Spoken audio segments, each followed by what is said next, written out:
আসসালামু আলাইকুম রহমতুল্লাহি ওবরকাতুহু। সম্মানিত দর্শক, খবরটি রীতিমতো পিলে চমকানো এবং একই সঙ্গে নজিরবিহীন। এরকম ঘটনা বাংলাদেশে কখনোই ঘটেনি। ভারত বাংলাদেশের সাথে যে কূটনৈতিক সম্পর্ক, সেই সম্পর্ক নানা সময় নানা টানাপোড়েনের মধ্যে পড়েছে। কিন্তু এই প্রথমবার দিল্লি যেভাবে বাংলাদেশে বসবাসরত ভারতীয় কূটনীতিবিদ তাদের পরিবারকে সরিয়ে নেওয়ার নির্দেশ তারা দিল, এই ঘটনা কখনো ঘটেনি। আপনারা সবাই জানেন যে ভারতের সঙ্গে বাংলাদেশের গত 17 মাসের সম্পর্ক ভালো যাচ্ছে না, খুবই খারাপ সম্পর্ক যাচ্ছে, এবং সেই সম্পর্কের প্রেক্ষিতে এমন সব ঘটনা ঘটেছে যেটা ভারতীয় অর্থনীতি, বাংলাদেশের অর্থনীতি, ভারতের কূটনীতি, বাংলাদেশের কূটনীতি যথেষ্ট ঝুঁকি তৈরি করেছে। এবং আমাদের রাজনীতিতেও রীতিমতো তোল পার করা ঘটনা ঘটে গেছে। যে সময়টাতে হাদির হত্যাকাণ্ড ঘটল এবং সারা বাংলাদেশ উত্তাল, এবং অবস্থা দৃষ্টি মনে হচ্ছিল যে পুরো রাজনীতির যে চাবিকাঠি, এটি সম্ভবত ইনকিলাব মঞ্চের হাতে চলে যাবে। ঠিক সেই সময়টিতে যখন তারেক রহমান সাহেব বাংলাদেশে আসার ঘোষণা দিলেন এবং রাষ্ট্র তাকে প্রোটেকশন দিল এবং তিনি এলেন, তখন সবাই সন্দেহ করল যে দক্ষিণপন্থী গ্রুপের উত্থান ঠেকানোর জন্যই তারেক রহমান সাহেবকে বাংলাদেশে ভারত এনেছে।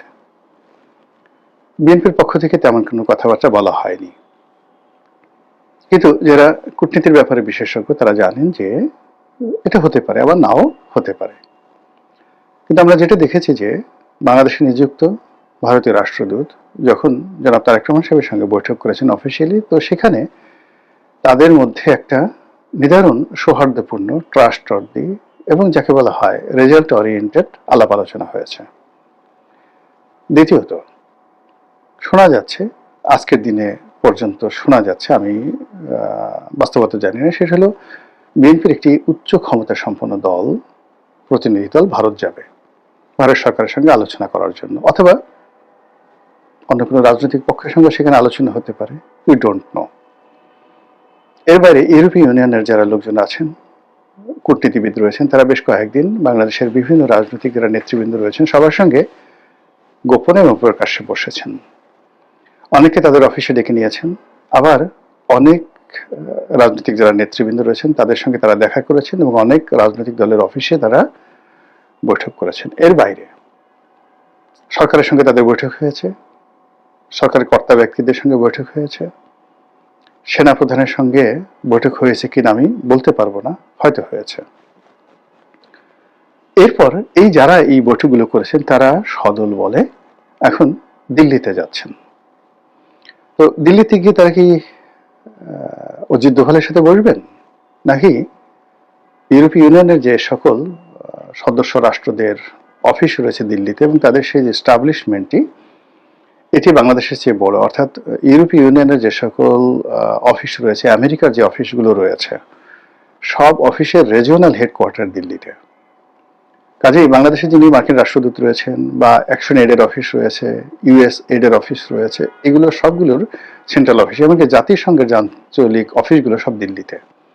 তো সব মিলিয়ে এই সময়টিতে নির্বাচনের যেখানে খুব অল্প সময় আছে, হাইয়েস্ট 20 দিন সময় আছে, তো এই 20 দিন পূর্বে সবাই কেন দিল্লিমুখী হচ্ছেন, এটা নিয়ে সন্দেহ বাড়ছে। কি সন্দেহ বাড়ছে সেগুলো নিয়ে কথা বলাটা দরকার নেই, আপনারা বুঝতে পারেন।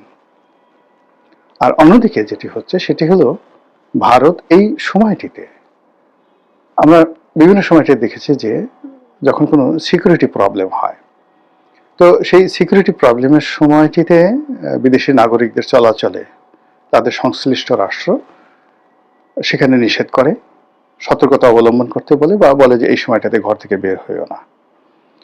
তো কিন্তু তাদের আত্মীয় স্বজনকে একেবারে বাংলাদেশ থেকে নিয়ে যাওয়ার মতো ঘটনা আমি দেখিনি, কবার ঘটেছে কিনা আমার জানা নেই। কিন্তু এই সময়টিতে সে ভারত যে কাজটি করলো, এটি ভীষণ রকম নজিরবিহীন ঘটনা।